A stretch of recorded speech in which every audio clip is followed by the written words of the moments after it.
In this episode, we will look at the identification and assessment of gifted and talented students. How do you find these gifted and talented students? It's important to do quantitative and qualitative tests. This means that you will give precise tests to a lot of different students. An example could be an observation done by the teacher. They may notice things such as the student asking a lot of questions, the student debating the issues, and also understanding the material really easily. Also, another sign is if the student does more than expected. Creativity tests are also frequently given. When any test is done, it should include all genders and races. These tests should have a goal of inclusion rather than exclusion. This means that tests should not discriminate against gender. For example, if a male wants to be an artist, don't look down on him just because he's a guy.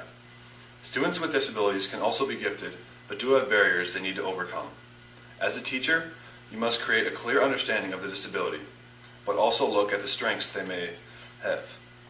A child may have a disability, they also can do many other wonderful things.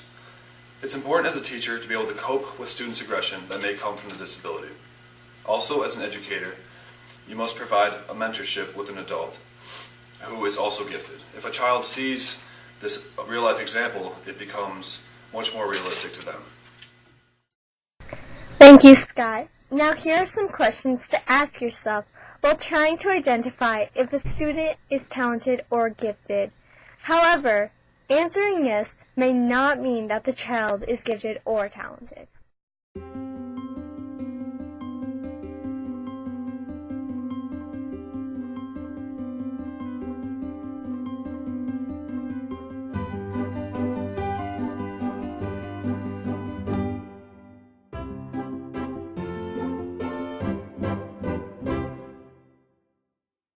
Scott mentioned before to not underestimate a boy if he excels at art.